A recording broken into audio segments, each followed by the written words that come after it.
Well, welcome everyone on this beautiful, sunny November afternoon, live from Dock Stadium for the Beyond the Arc Coaches Show. I'm your host, Brandon Hurley, sports editor at the Jefferson Herald, joined by Greene County boys head coach Chris Nelson. And today we're going to sit down and talk about the 2017-18 season preview. As always, we'd like to thank our sponsors, Dock Stadium, Tech Zone, and Moomy. Without them, we wouldn't be able to do this. So, kind of just recap last year. Nelson, in his first year coaching the Rams, they went 14-8, finished second in the Heart of Iowa Conference. They broke some records last year as departed senior Trey Tucker broke the all-time school scoring record, which now sits at 1,811 points, while he also led the state in scoring at 24.5 points per game. Junior Trey Highnote broke a couple records too, single-game three-point record and single-season three-point record with 68 made threes with 15 points a game. And then the Rams returned three starters from that team a year ago, and though they lost Tucker to graduation, they have worthy replacements in Highnote and Peyton Sheridan transferred Joe Towers and Wade Adcock and Lance Hughes. So kind of now before we get into the season preview, just for people that aren't kind of aware of your background, can you kind of just inform people of kind of your coaching background? And you were a Jefferson Scranton graduate, correct? Yes, I graduated in 2002 from here, which is a long ways away from now, not too bad, but played basketball, numerous sports here, then went to Central College and played basketball down there for 4 years. Kind of got a taste of coaching down there. My fifth year when I was doing some student teaching, helped coach the basketball team down there, and then 9 years before coming over here, I was at Glen Ralston as a teacher and coach over there, coached the head boys basketball there for 9 years, along with about 5 other different sports over there, been in top E. And then last year I had the opportunity to kind of get back over here, and I thought, I can't let it pass me by for a second time. And so the opportunity came. I was kind of in the midst of maybe wanting to change professions in any way. Not teaching's a great job, and it's fun to do, but at that time I was kind of like, maybe there's something different, and landed something different, and then the coaching came along with it. So what was it like being able to coach back in your hometown? It's pretty exciting. I mean, last year, super excited to get back here. Just wanted to try to get some things back to similar, not the same, just kind of similar things that we did when I was in school and other teams did. I know just that first game against Ogden last year, coming out on the floor was quite a feeling to have when you come out on your home floor. Granted, not in uniform and a coach the tie, but it was a lot of fun. And the kids, I was really lucky to have a really good group of seniors last year, of 7 of them, and 7 of them, and then and we've got some good kids coming up, and I think we're starting to really get the program starting going the right way. So one of those seniors last year that I already touched on already, Trey Tucker, broke several records. So what kind of impact does he leave on a team like that? Trey was a heck of a player. I mean, I only got him for 1 year. It'd been great to have him for 4, but that's just the way it was. He did a really good job for us. Obviously, he's known to score points. He scored in all kinds of ways. He really, I thought, came around well as a leader last year for us. And then and it was just this year, even after our scrimmage with Kemper, I mean, we're going to miss him, but we have enough offensive weapons. I think we can spread some of that offense around defensively, where we may miss him even more, just because he's one of those guys, very confident, and he didn't like losing. And so when guys go to get hot on us last year, he was one that he just would just take it and wanted to have that challenge. And so we've got some kids that are very able to do that, but we'll wait and see which ones step up. So speaking of a couple kids that can fill in for him, Trey Highnote was huge as a sophomore last year, and he's probably one of your better shooters on the team. So what makes him special as a player, and what do you think he needs to do to kind of take that next step? Yeah, Trey had a really good year last year. He is, if he's not one of the better shooters, I mean, he is our best shooter most likely. But it's going to be different for him this year, because last year he was the second guy that teams focused on. There was a lot of Trey Tucker. So he's going to get the full effect on defense this year, and I mean, we'll probably see some boxing ones on him. They're not going to let him shoot that 3 as often, but we've got guys that can create those shots for him. We've asked him to really work on a jump shot. He's definitely gotten better at that. Needs to take the hole a little bit more, but he's definitely getting better there too. And He's finding ways to score beyond just shooting a 3-point shot. But I mean, he's still gonna shoot it, and he'll shoot them at a high rate, I'm sure, and hopefully he's pretty efficient last year, and hopefully we can get a little more efficiency this year. So another one of those double-digit scores on our team was Wade Icott last year. He actually led the conference in field goal percentage. And when he was able to stay on the court and stay out of foul trouble, it seemed like he added a different dimension to your team. So what do you think he needs to do to kind of take his game to the next level this year? Well, you literally just nailed it on the head. He has to stay on the floor. And sometimes we're not going to get calls to go away, and sometimes the officials, the big guys closest, will call it on. But he's learned defensively some things he cannot do in the gambling, or if he gets beat, it's you're tough to just let a kid score. We're not going to just say just let him score, but if they've got you beat, sometimes we got to give up the 2, sacrifice that maybe at that time to have you on at the floor at the end. But he makes us a different team when he's on the floor, because we have that post presence. He is a guy that I think will be able to score a little bit more. Like I said, we've got 4 really good offensive weapons we'll have this year. And so guys can't just key on solely one guy, and if they do, double and stuff, and we're going to have some guys open. But he's gotten stronger. He's more physical, and he's a little more patient too. Last year, I think sometimes he tried to rush it. The last third of the season is when I thought, really, really played well. He started getting some doubles, just patient. But yeah, if he stays out of foul trouble, he's going to have a pretty darn good year. Yeah, absolutely. I mean, when he got in foul trouble in the game against DCG in district play, that's kind of where things unraveled. You guys were neck and neck, and then he went out, and then it kind of was like different team. Our kids, and it's probably not going to be if he ever gets in foul trouble. It's just kind of win. And so we've got a plan to go ahead when he's not. We may go small. Ben Wilkins, who's kind of the backup for him, is very aggressive.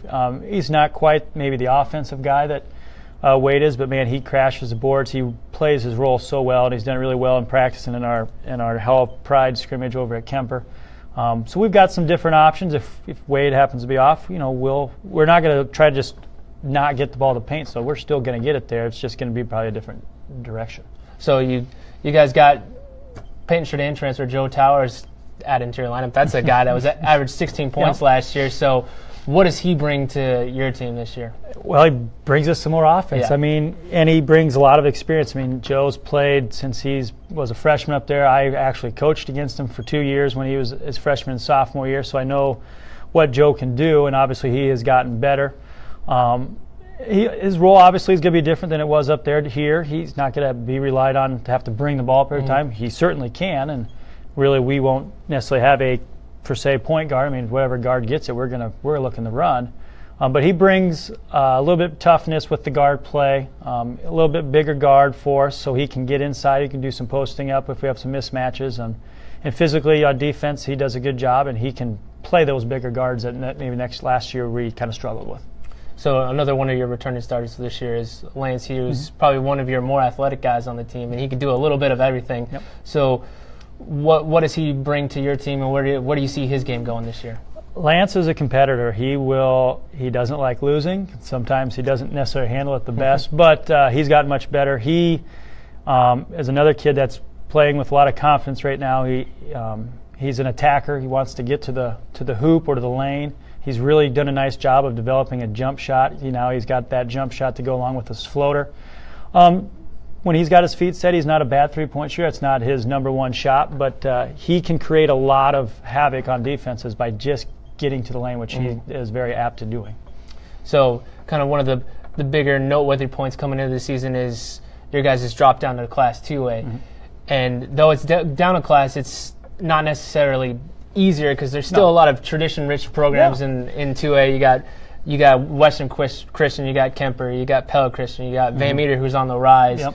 It's just it's difficult, but it's also kind of a positive for you guys to be able to do that. So what benefits do you see your team having? Well, just from the get-go, the kids are just automatically just more confident. We were a good 3A team last year. I think if we were still 3A this year, we'd be pretty darn competitive. But just that mindset that now you're equal to a lot of teams or bigger with any kid that plays a big role.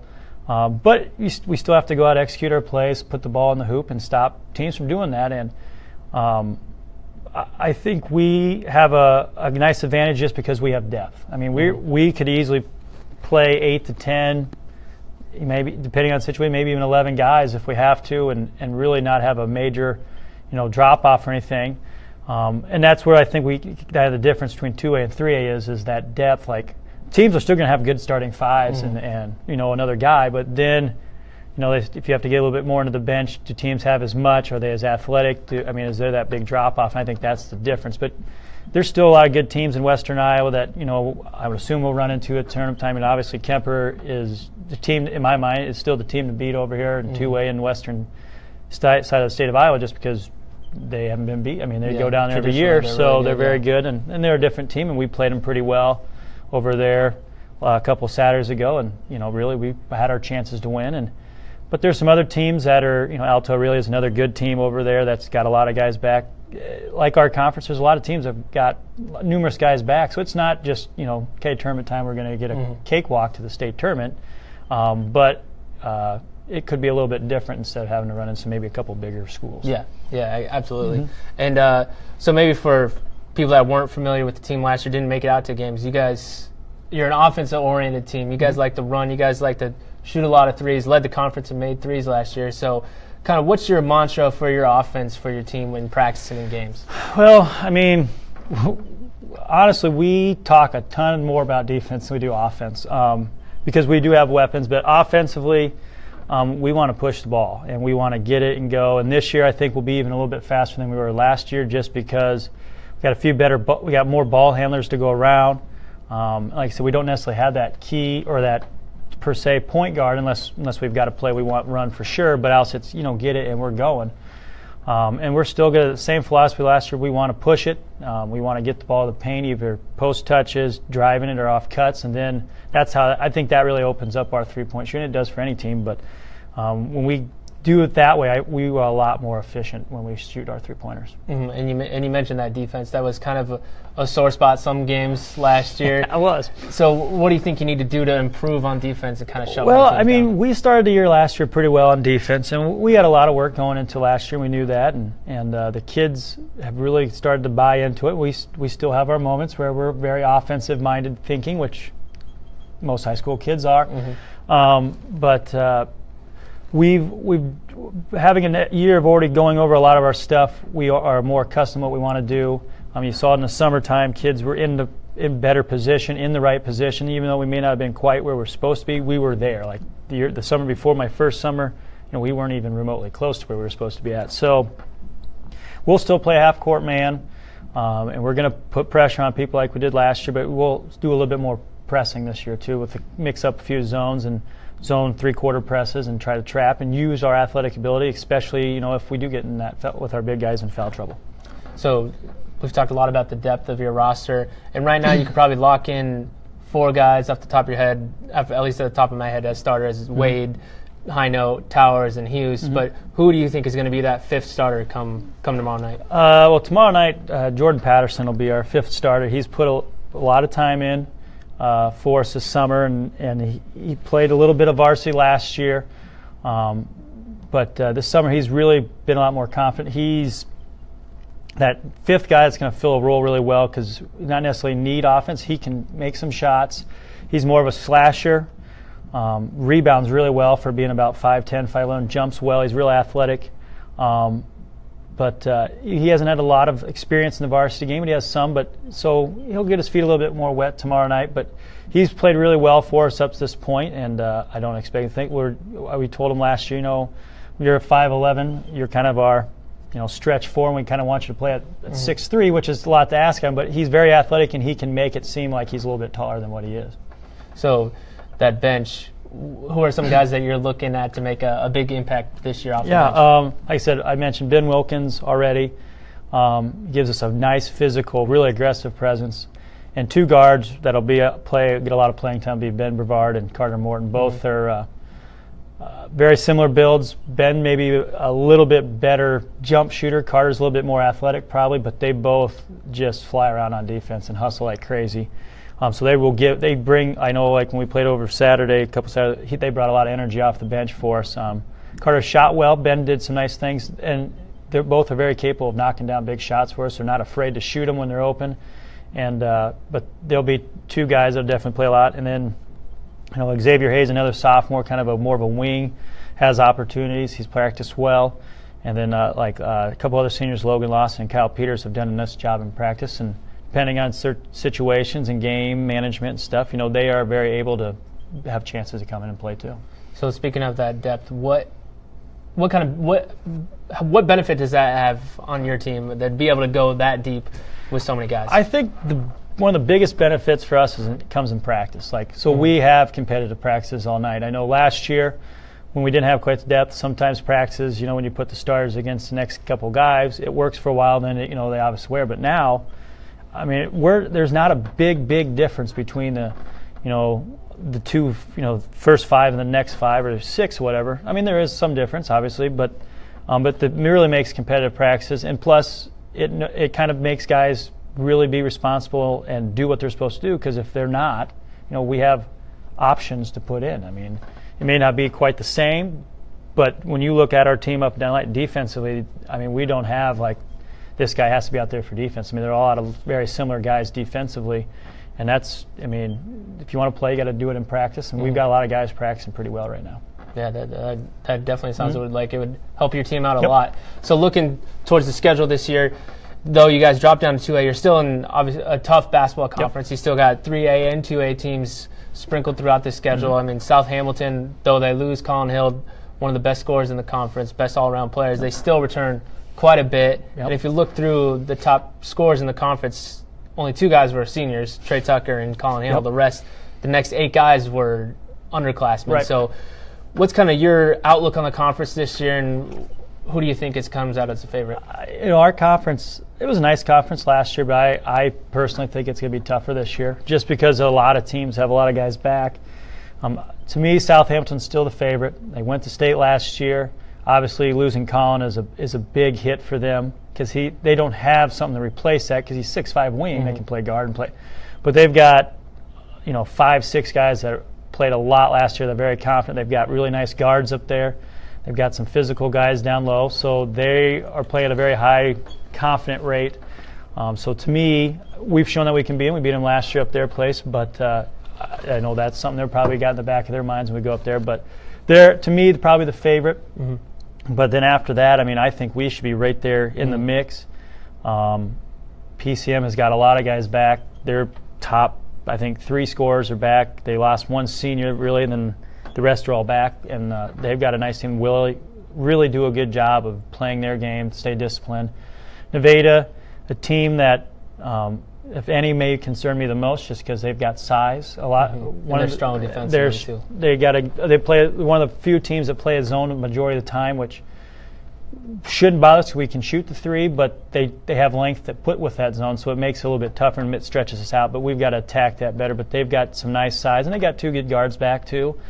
And then Gilbert, who we play tomorrow night, is a very scrappy team. Watched some film on them already. They're very similar to us. They're not real big.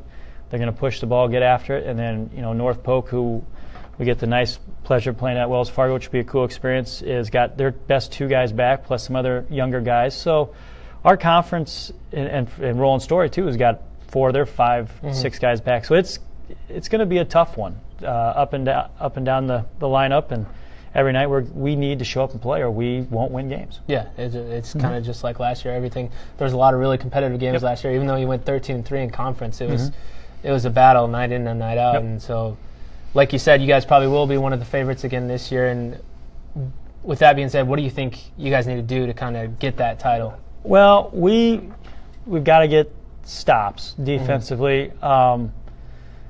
Because we showed last year we could at times. It's just a matter of, as the game wears on, do we continue to keep defense as an important part of our game, or do we fear, can we just outscore you? And sometimes we weren't afraid to put points up, but we still have to limit other teams. And then we had some really good learning moments last year. 3 games come to the top of my head that still bother me to this day, but of just how to finish games. I think last year we weren't in those situations as much, maybe previous years. So they've got to learn how to finish. I think they've learned that, how to hang on to the ball, control the ball, and we threw something in late last year, an offense that kind of does that, and it really helped us. So just that learning how to finish, and then and we got to be willing to get 5 guys that really just want to make stops regularly, and we should be okay, I think. Yeah, and you mentioned that North Polk game at Wells Fargo Arena on December 15th. That's one I wanted to touch on. You guys are playing Wells Fargo Arena against North Polk, a conference opponent. So what's that opportunity like for your team to be able to play there? It's going to be really cool. I mean, how many times you get to say you get to play at Wells Fargo now? Hopefully we can do it again. That would be great. But to me, we've got kind of 4 measuring points in our season. One was a couple Saturdays ago. This one will be the Wells Fargo will be the next one, just because in that atmosphere, in that arena, everybody talks about that's where you want to get, and see how we react to that and how we play against another quality team will be really good to kind of, as the year goes on, to okay, this is what we really need to do to play down at that place come tournament time. So, I mean, I'm really excited. I never got to play at state basketball. We were close, but and that would have been Veterans Auditorium back in the day. But being there and watching games there as a coach and a fan, it'll be really cool to do, and the kids are really, really excited for it. So kind of going off that, I know it's really early in your coaching career, but, I mean, if any year, just right off the bat, this seems like a year that it could be a really special year. You have a lot of pieces coming together. You have a couple really leadership-worthy seniors, and then you have a lot of shoes, a really deep bench, and the school's only been to state once in the history of their school. Right. So what would it mean to, I know it's really far ahead and it's hard to predict, but what would it mean to the school to be able to say that you guys went to the state tournament this year? I mean, I'd probably be at lost words if we did it. It would be really, really cool experience for the kids because, like I said, how many times you get to say you get to play at the state tournament? And, I mean, it would be really good for our community, positive thing. Always anything positive towards the community is really good. But I think it'd bring a lot of excitement. I think there's a lot of excitement even just for tomorrow night's game. But just being able to get in that, if we get in that situation, it'd be something really cool. And to do it as the coach who used to play here, it'd be, like I said, I'd probably be at lost words. This would be a really cool feeling, and I'd be really excited for the kids because that'd be just something really awesome for them. Yeah, absolutely. So the season is finally almost here. Tomorrow night, you guys host Gilbert in the season opener, home opener, conference opener. So there's a lot to it. What are you expecting from Gilbert, and what do you think you guys need to do to pull out that first win? Well, I know we're ready to go because this last few days have been. We've had good practices, but kids are just they're ready to play someone else. But having watched some film on Gilbert from their game the other night against Pella, they're scrappy. I mean, they're gonna do a lot of similar things we do. They want to push the ball, they want to run. So I'm sure if you get to the game tomorrow, it's going to be up and down, fast paced. I think we might shoot it a little bit better than they do, but they know their strengths, and then they try to get to the lane, and they've got some guys that finish well at the hoop. And then defensively, they'll mix it up on us. They'll run 3-quarter presses. They'll do half-court man, half-court zone, and they'll do some jumping and trapping as well. So we're going to see a bunch of different things from them. And they're as of Tuesday, which is their only one game, but I mean they play 11 guys, so they're going to play a good chunk of guys. But there's a few guys that, just like we have, that they're not going to be off the floor too often. So, being a former player yourself, what kind of things do you guys need to do to shake off those first game jitters and kind of get into the group? Being a team that relies a lot on jumpers, what do you think you need to do to get those jitters out of the way? Well, hopefully we come out and we warm up well. I'm one that likes to really kind of get going in warm-ups, not the half-speed stuff. Just kind of get our feet underneath. We just got to get through that first wave of emotion, I think, which would probably be the first 30 seconds to a minute, maybe long, just because we're excited. Hopefully we have a big crowd there, so that'll definitely bring some different emotion to it. But I think if we can get some early stops right away, and then obviously if we can hit a couple shots early, I think that'll be fine. But like I said, it was nice getting that Hall of Pride scrimmage, so it was very much a game. So that should help a little bit, but with a little bit more meaning with conference play in Gilbert, who's always a good program, I think if we can get off to a couple good early stops and a couple good shots, even if we don't make them, but just good shot selection, I think we should be all right. Well, I know for one, I'm excited, and so you guys are definitely excited. Yep. So looking forward to tomorrow night, and just one kind of shameless plug, the Jefferson Herald Sports Winter Sports Preview is out today, so go and pick that up too. You can get previews on the boys basketball team, girls basketball team, Peyton Shanahan, all that. So if you want to read more and not hear us talk, if you want to just read, you can get that. And then the boys, they open up the season tomorrow night at 7:30 with the girls preceding that tomorrow night. Greene County girls playing Gilbert at 6. So it should be a fun night, a fun year, and As always, thanks a lot, Chris, for joining me Thanks, today and previewing the season. Chris will be back with us a week from Monday. On Monday, we'll have the girls coach, Dean Lyons, talking about the last week, and then the week following, we'll be back with Chris. So thanks a lot for viewing, and catch you guys on Monday. Thank you.